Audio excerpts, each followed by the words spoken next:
Hello team, welcome to another ATP Geopolitics video with myself, Jonathan MS Pearce's Ukraine War News Update, first part of the 24th of November 2024. Really enjoyed seeing Pierre last night, who I went around in the back of the battle bus, went around the front lines of Ukraine in February this year, in the back of Greg and Zhenya's vehicle. So Pierre and I, we formed a pretty solid bond, and it was great to see him last night. He popped by on the way to the continent again and eventually out to Ukraine. We had a few pints and it was lovely. Anyway, let's start with the Ukrainian General Staff figures, and we are seeing again another downtick. Interesting downtick in drones, but we have seen drones used at different times in the day, and we're going to come on to this a little bit later because 2 days in a row now I think they've been sent in the daytime and not at night time. But anyway, 1,020 personnel is back down again to around 1,000 mark. 4 tanks is obviously a lot lower than we have seen. 17 armored personnel vehicles is just a tick below the daily average. 5 artillery systems is far below what we're used to seeing.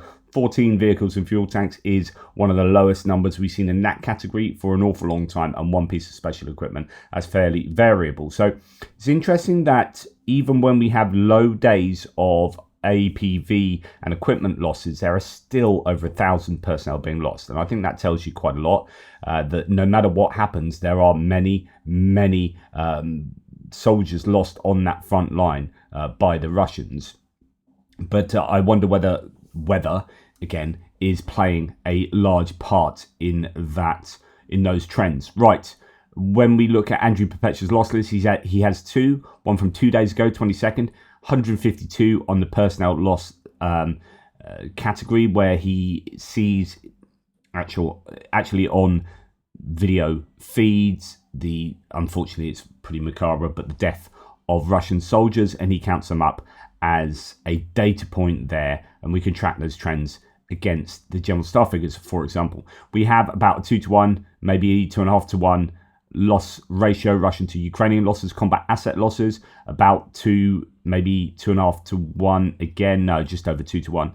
Let's go and look at the Ukrainian combat asset losses, and we can see 1 artillery piece destroyed, a Bogdana 2S-22. That's the Ukrainian manufactured SPG, their own one. Leopard 2A4 damaged. You're going to start, going back to the Bogdana, you'll start seeing, I think, a few more of these ads, or quite a few more of these on the lists, because they are producing them at a much accelerated rate now. Sort of 12 a month means that they're going to be having right now probably, I don't know whether they'll have maybe 50 of these on the front lines, somewhere between sort of 30 and 50 already.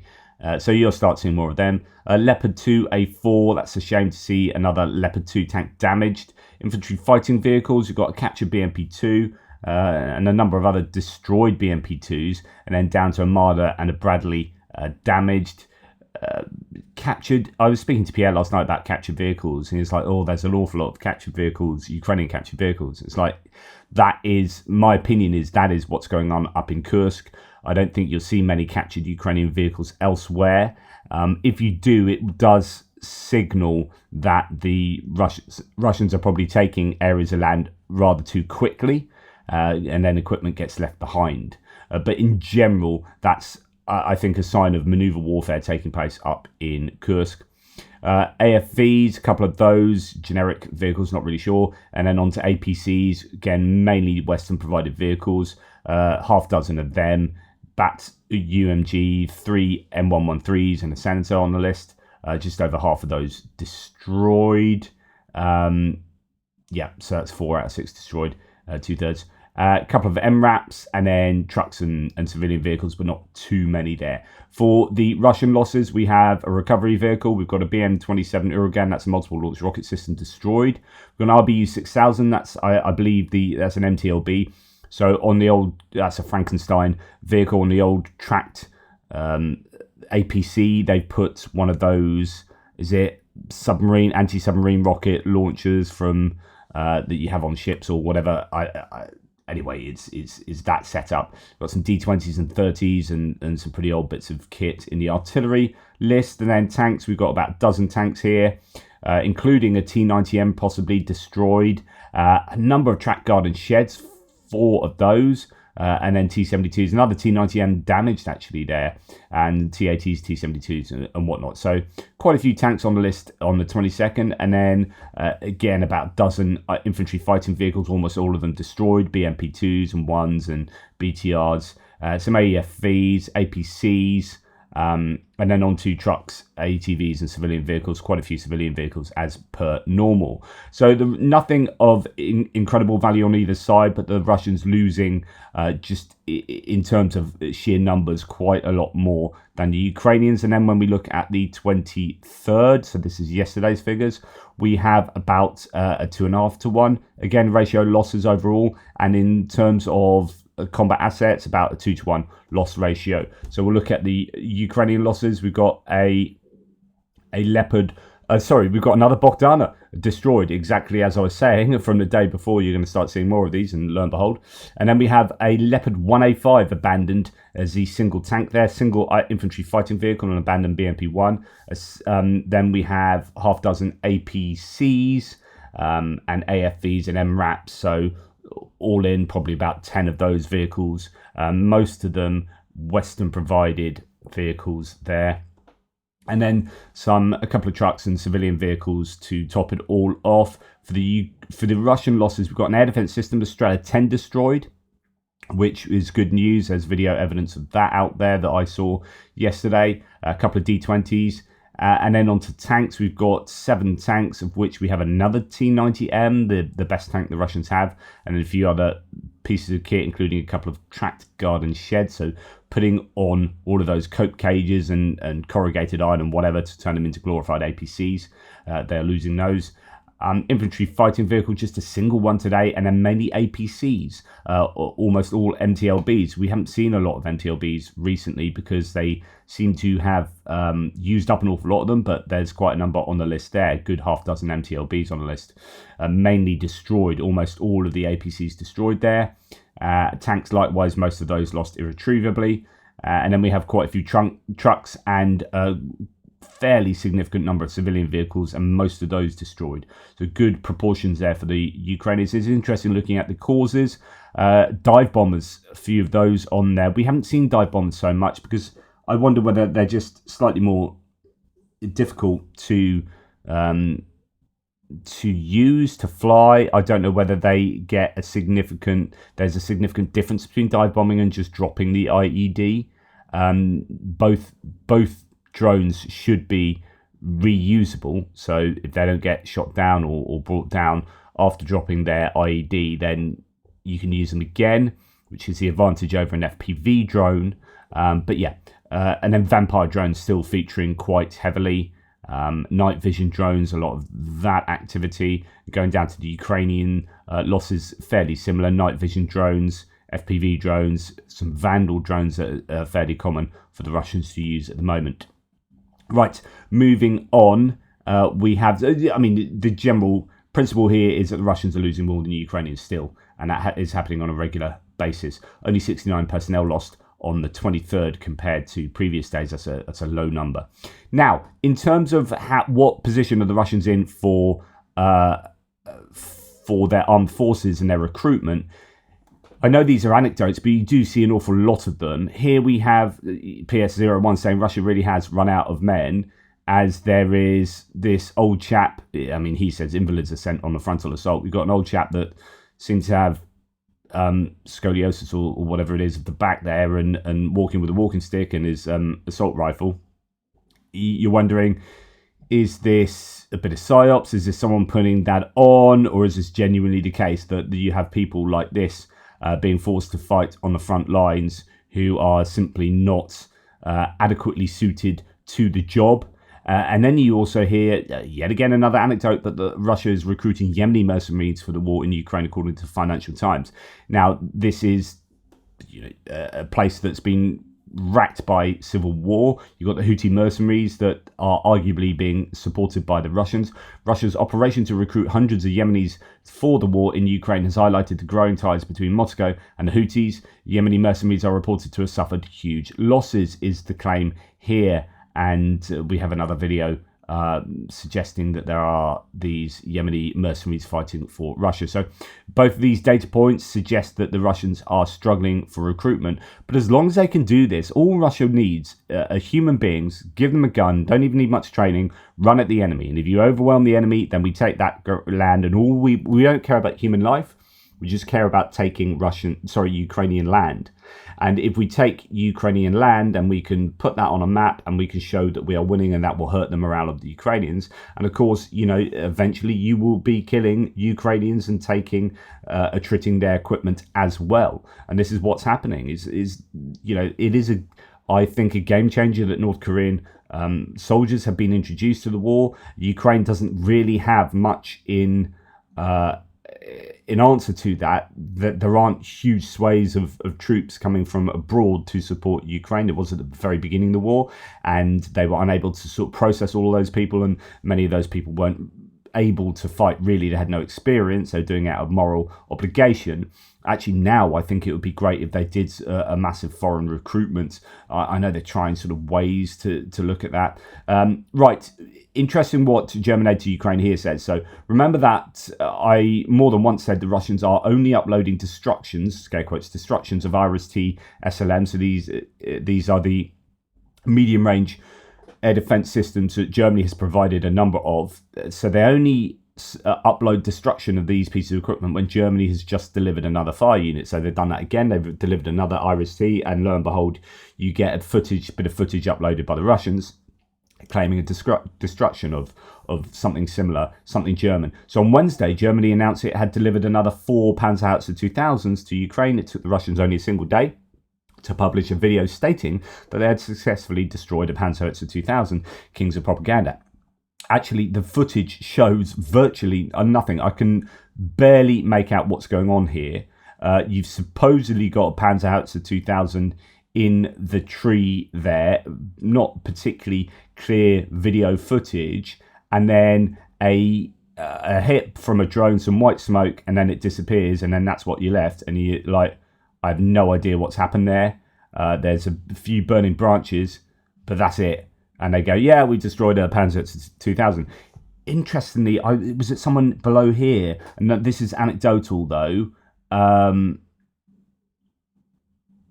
Someone was saying, yes, so the Panzerhaubitze 2000 has very effective additional armor on the top of the turret. Ukrainian Panzerhaubitze 2000 crews have reported about its effectiveness, resulting in no damages after hits with drone drop grenades or FPV drones. That kind of does look like what's happened here. Like there's no aftermath. Usually, if something you strike blows up, the reconnaissance drone will continue looking at that, and then you would show that on your video feed.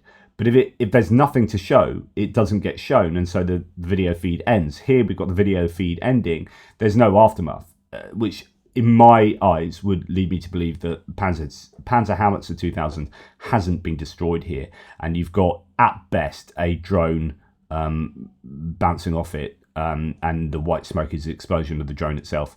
But make of it what you will. You can go and check that out yourself. Now, I'm not so much interested in this infographic. We'll go on to that in a second, today's one. But this is live UA map saying Russia's changing the pattern of everyday attacks in the last day. So this is what I was talking about earlier. Almost perfect calm behind front lines yesterday. Interesting. Not seen for the period of many months. And a drone attack started hours later than usual. Ukrainian air defense shot down 50 strike drones overnight. Well, actually not overnight. Yesterday it was throughout the daytime by the looks of it. On the front line, Russian troops are consolidating gains of recent months. Could be calmer until the middle of February is a claim there. Right, let's go and look at what happened last night in terms of the drone attacks. And actually, it was an overnight drone attack last night. Ukrainian Air Force reported a drone attack overnight. Out of the 73 drones launched, so again another sizable wave, 69 were taken down, 50 by air defense and 19 by electronic warfare. 4 drones were still active on Ukrainian territory at the time of reporting. In other words, potentially 100% of the drones were taken out, or potentially 4 of those drones did get through, but that's unknown at the moment. But that's really good interception rates there. Ukrainian Review reports that Ukraine has been hit by a surge of Russian ballistic missile attacks, about a third of which used North Korean weapons that can only fly because they run on Western circuitry, and that's coming originally from CNN reporting. Crucial components used in the North Korean missiles are produced by 9 Western manufacturers. Some parts of the missiles were produced as recently as 2023. Still an ongoing problem there. At least 5 ATACMS missiles, so American-provided missiles, were fired by the Ukrainian armed forces in the direction of Kursk region, monitoring Russian channels, reports. So I wonder what was happening with those Kursk missiles. And indeed, there are some large explosions that are caught on CCTV. You can see that, pretty big explosion. Allegedly, the explosions have taken place in the Kurchatov, where the Kursk power plant is located. Additional video showing other explosions there. Lipetsk joins a party, more than 3 explosions, if you believe the comments from Russians there. So there could be a number of places that were targeted last night.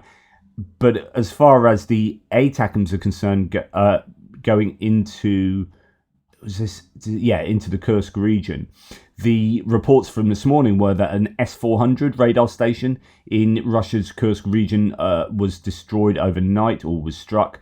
General Staff reports have targeted the unit of the 1490th Surface Air Missile Regiment was operating in ground-to-ground mode. So this was sending S-300s or S-400 missiles into Ukraine to hit places. There's a sort of thing that hits Kharkiv on a regular basis. This would be flying into Sumy, no doubt, to hit Sumy and other places. So you've got Kursk up there, you've got Sumy. Right, now, Wall Street Journal is reporting that the US has mapped 200 military targets for Ukraine's ATACMS to strike. The report suggests that Ukraine may target facilities in Russia's Rostov region next, including several military airfields. So you've got Rostov over here has a number of airfields that are used for the usage of guided glide bombs and whatnot on the front. We have also heard, 2 nights ago, that Berdyansk was hit? Well, Ukrainian military analysts are reporting that the Ukrainian-produced R-360 Neptune missile was used to strike the occupied port of Berdyansk when that was hit. So not sure what the damage done was, what was being targeted there, whether it's just port infrastructure, whether it's something like a ship or something inside of Berdyansk, I don't know, but potentially an R-360 was used. A claim still coming out about who was taken out in the Storm Shadow strikes on Kursk. Pro-Ukrainian channel says 500 North Koreans, General Solodchuk, 18 Russian officers died after the Storm Shadow attack on Kurshchina, according to Global Defense Corps. In addition, 33 Russian soldiers were injured after the flight. All around 7 o'clock, there was a demolition of the rubble where the ammunition detonated. As a result, another 13 Russians were injured. Among the injured is a deputy chief of staff of the regiment. So this is very much, it could be complete pie in the sky claim here, but 500 North Koreans, a general, and 18 Russian officers dying there. It sounds like quite a lot to have died, but then if it did actually hit an important command and control station or something, you'd expect there to be some people perishing.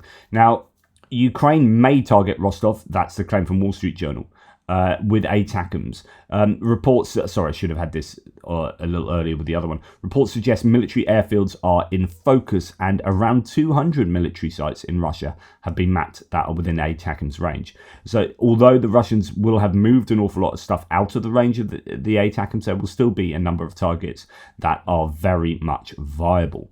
Now onto other bits and pieces. This is something that's being claimed by the Ukrainian ambassador to Turkey that I wholeheartedly agree with, and I've said it a number of times over the course of the war. Russia failed to occupy Odessa and Mykolaiv due to Turkey closing the Bosphorus and Dardanelles Straits, Ukrainian ambassador to Turkey Bodnar said. We sank the Moskva while 2 more Russian cruisers were stuck in the Mediterranean, he said.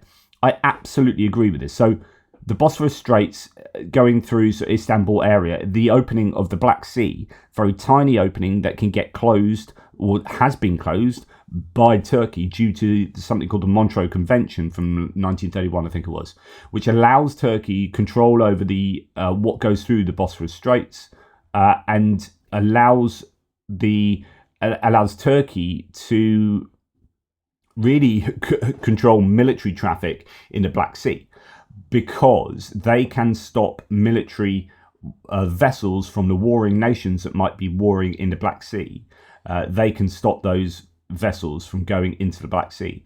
Now, if you think about the size of the Russian Navy compared to the Ukrainian Navy, the Russian Navy, if Russia were allowed to put all of their Arctic fleet, all their Black Sea fleet, all of their entire navy into the Black Sea, they could have absolutely mullered the crap out of Ukraine from the sea. The fact that Turkey closed the Bosphorus Straits is the single most important decision, the single most important event of the war in Ukraine. The single most important. Do not underestimate how important that was. And like I've said that a number of times, it's good to hear the Ukrainian ambassador also repeating that point. Now, Reuters reports that Ukraine has unfortunately lost 40% of that territory in Kursk that they had originally captured. Moscow's deployed 59,000 troops, including 11,000 North Korean personnel, to push the Ukrainian forces back. So it is succeeding in drawing a lot of Russian attention, but it might have precipitated the recruitment of those North Korean troops as well. Precipitate, is that the right word? You know what I mean. Expedited, maybe. Right, Euromaidan Press reports that Ukrainian soldiers have repelled numerous Russian assaults near Velika, Novosilka. This is good news because it's looking pretty terrible down there for the Ukrainians. The Russians launched multiple assaults on the city, which is the last in the southern part of the Donbass. You could imagine a situation where, Donbass eventually falls to Russia.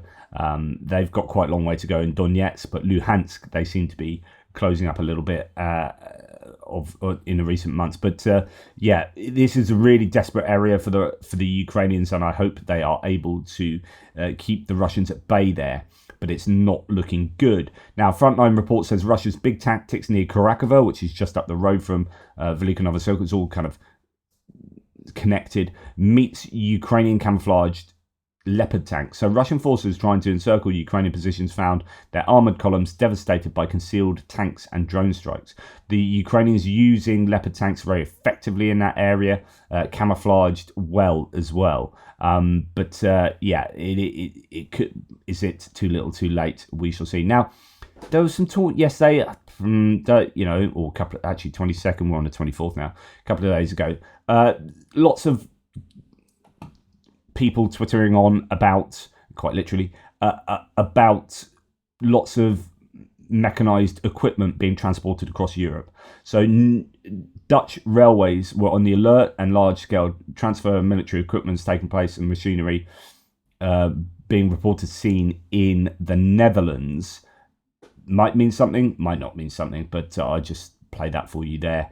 I don't know, is it on the way to Ukraine? Is it a military? It looks like that as stuff with Dutch number plates on the stuff, so I doubt it.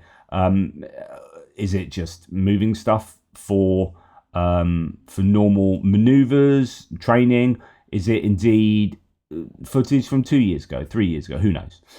Okay, in Jane Kiev now, as we get on to some more to do with the Russian economy. Russia's economic crisis continues as the National Postal Service plans to liquidate 60 properties, valued at 5.8 billion rubles, $580 million, to address mounting debts. The state company reported a 7.2 billion rubles, $720 million loss in 2023. But of course, who's going to buy these properties up, and are they going to get the money they'd like for them, given the property collapse in Russia and the mounting interest rates that mean, borrowing to buy is going to be insanely expensive. So Kiev says it's not only Russia's biggest car company going bankrupt, it's even their national postal system in debt, billions of dollars, or millions of dollars actually, now auctioning off properties to raise cash. Actually, I don't know. Maybe if that was a loss from 2023, it might be in billions of dollars of debt overall. So I don't know. Jason J. Smart says, Russia's economy is so disastrous that one of the largest banks is now offering clients loans of $365 at a rate of 47.5%.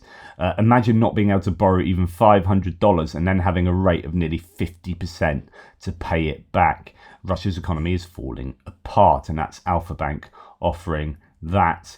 In 2.5 months, the ruble has lost 22% of its value. In 1 month, the ruble's lost 10% of its value. In 5 days, the ruble lost 5% of its value.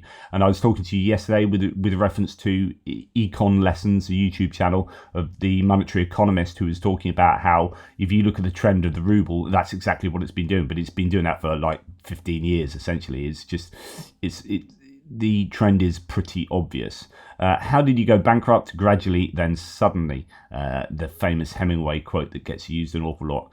The average Russian family spends over 50% of their income on food. In contrast, the European average is 15%. This is a really interesting metric, by the way. I often use this. I have a conversation about, like, people talk about poverty these days and just general.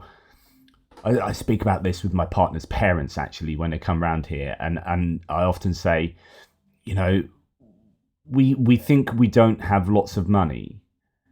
But actually, relative to 50 years ago, look at all the stuff we've got.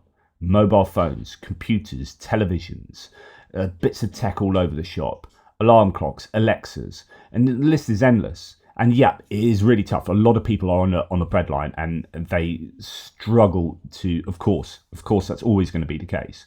But in general terms, we actually have a lot more disposable income than we used to. And one of the metrics for working that out is, or for concluding that, is how much money we spend on food. And the amount of money, I did a comparison once. It used to be something like 1950s, it was like 33% that we are spending on food. And now one of the figures, 2021, is like 8.5% in the UK or something like that. And that means that you're spending far less on the absolute necessities to survive, and therefore spending more on not necessities, luxury goods, right? Luxury goods that we now perceive as necessities. Like, I can't survive without a mobile phone. We see that as a necessity, almost like, you know, Wi-Fi is a necessity. But it's just interesting how time changes. But here, if this is a correct stat, to spend over 50% of your income on food, that's worse than it was in like rationing times in the post-war period. And that is a really good indicator that the economy is going to be in real trouble, because, as I was saying, we are able to spend more money on luxury items, on Alexas and this and that, and because we're spending less on food. If I was spending over 50% of my income on food, then that's a whole chunk of my income that I wouldn't be spending on other crap, right? Not that I particularly do. I don't do anything other than speak to you guys and waddle upstairs. But you get my point. And this is a really strong indicator that the Russian economy is going to be in a lot of trouble, because they're not going to be spending money on other things and stimulating the economy. Inflation is 28%, estimates Prof. Hanker from Johns Hopkins University. And this is what your man yesterday was saying as well, is that, interest rates and inflation, and part of what he said earlier on in the video was, that difference between, what's being claimed by the Russians and what the reality is. There's a stark difference there. If oil falls to $50 a barrel, which, if Saudi Arabia has anything to do with it, it may well do, then the ruble will need to devalue to $1 to 135 or 155 rubles, somewhere in there. Now, if that's the case, then you've got kind of hyperinflation. It's game over Russia. So I keep talking about this because this is so important. This war ends when Russia economically collapses. So if Russia economically collapses, then then that's your way of, I would have thought, ensuring some kind of coup or getting rid of Putin somehow.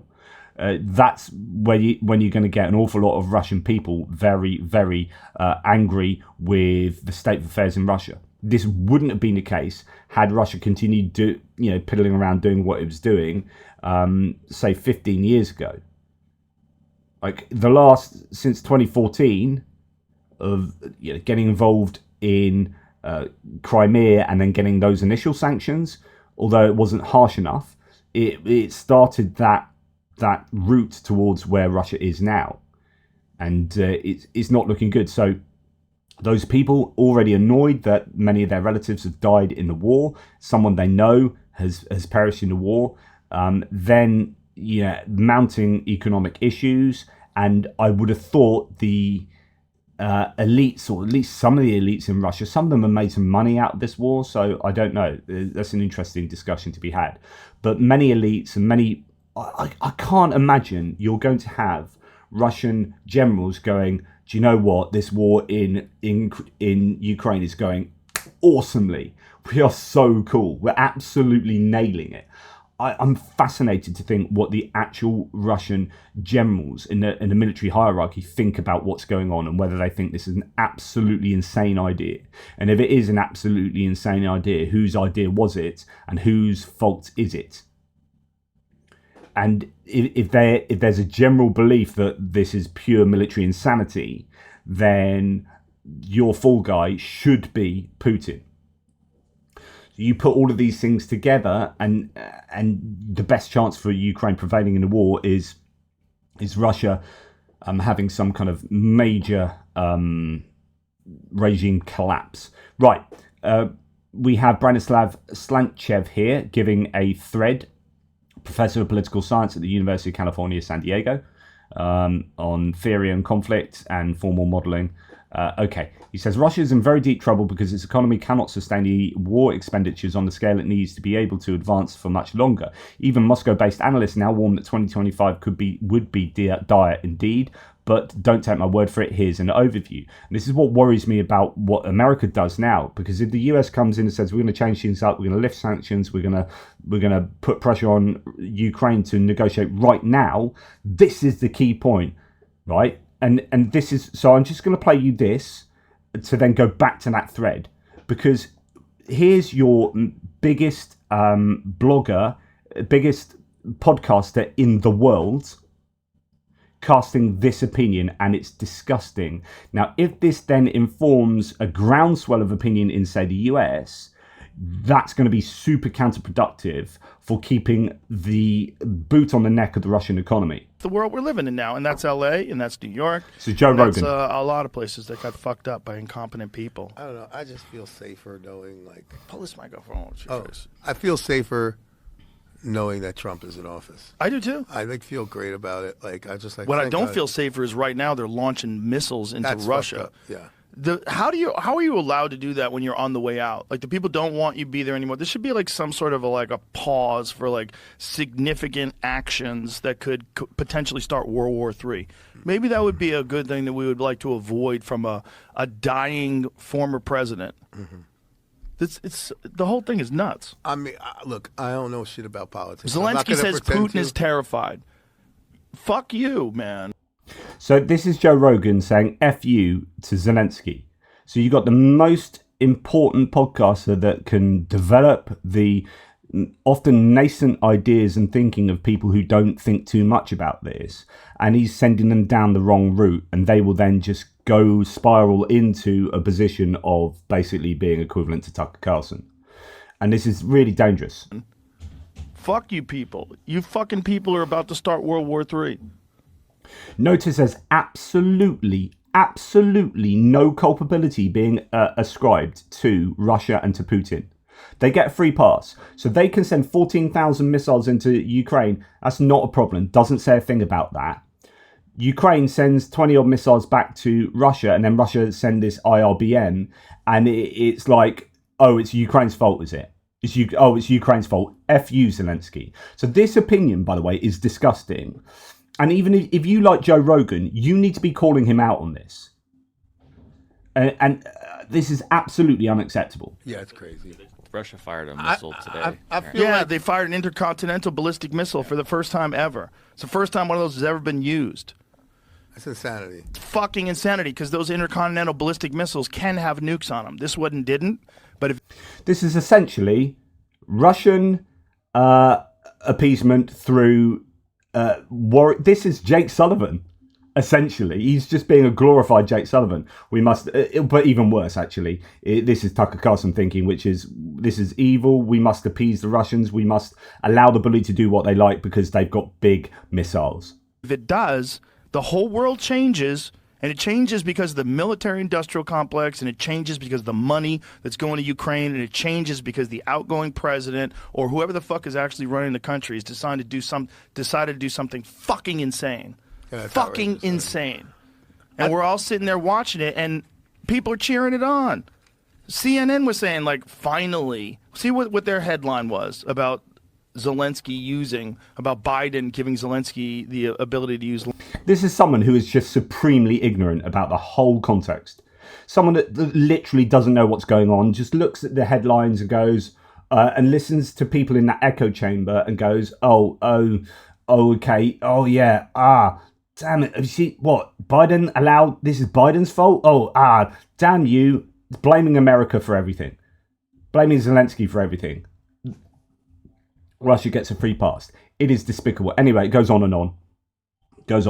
So my point is that if this thought, this set of thoughts is allowed to take purchase in the US, you'll get a growing pressure from within the US for the US not to support Ukraine at a time when Russia is on the precipice and where you need to support Ukraine even more because it could have profound consequences on the outcome of this war and on Russia's economy.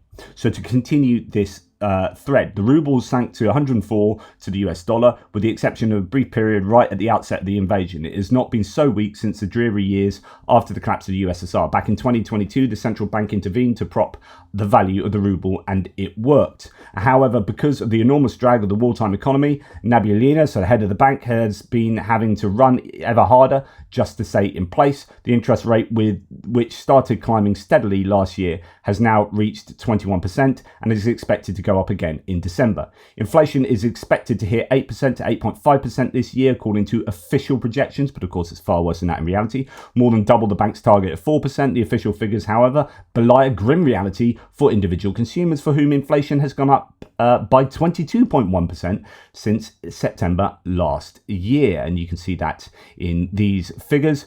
The Russian economy is overheating due to the massive spending on defense sector, and CB, central bank, seems unable to contain the inflation resulting from too much money chasing too few consumer products because the economy is focused on producing military hardware and gets blown up by Ukrainians. Nabiullina asked Putin to curb access to credit. Instead, he signed a law on the 23rd to forgive up to 10 million rubles in unpaid debt incurred prior to the 1st of December 2024 for anyone who signs up to fight in Ukraine and their families. It also extends 30-day debt holiday for soldiers up to 180 days. Putin has to keep increasing compensation for military service because demand is far outstripping supply, and because he really does not want open mobilization. The state paid out $32 billion, 8% of its budget, or about 1.5% of GDP, in soldiers and families of the dead in 2023 to 2024. Get that? So 1 year, they spent 8% of their budget on dead soldiers. Not for attracting new soldiers in, dead soldiers. Compensation. The Kremlin allocates 40% of its budget to the military and plans to increase it by 27% next year. This surpasses total spending on education, healthcare and social services, not seen since Soviet times. The deficit will be 2% of the GDP, with half of the National Wealth Fund already drained. So their reserves, half of their main pot of reserves, has already been drained. Nabiullina warned that factory capacity utilization surpasses 80% and that 73% of enterprises face labour shortages, nearly double from last year. The record low unemployment of 2.4% means the economy is basically working at its limits. Despite profligate spending on defence, GDP growth is down to 3.1% from 5.4% in quarter one. Central bank forecasts that next year the economy will stagnate. GDP growth of 0.5 to 1% and no investment. Stagflation is a difficult thing to get out of, just ask the US during the 1970s. The exit of Western companies, sanctions and tighter loopholes that even China enforcers are squeezing the Russian economy. It did not happen as fast as people hoped, but it's happening faster than I thought. That's why a major demand for a ceasefire is immediate removal of sanctions. So this is bad news. If you get a forced negotiation and lifting of sanctions, that is exactly the wrong thing to happen. So meanwhile, Nabiullina's efforts are facing headwinds from oligarchs and industrialists because expensive credit cuts into expansion plans and ability to meet rising wage demands. Indebted firms have to rely increasingly on state subsidies to stay afloat. The massive losses in the residential real estate sector has caused a collapse in the market for apartments in most major cities. Over 200 shopping malls are at risk of bankruptcy, and their union has asked for the Kremlin for preferential loans on November the 1st. The Russians are getting tired of the war. 52% want peace talks, up from 35% in April. In April 2022. If you read Western media, you would think that Russia was winning over the past 10 months, except many Russians do not think so. Putin might be realizing that he can't have his goals by fighting. Kursk escalation and the IRBM, so the intermediate range ballistic missile, are signals that he is maneuvering for better position and trying to scare the West. Joe Rogan?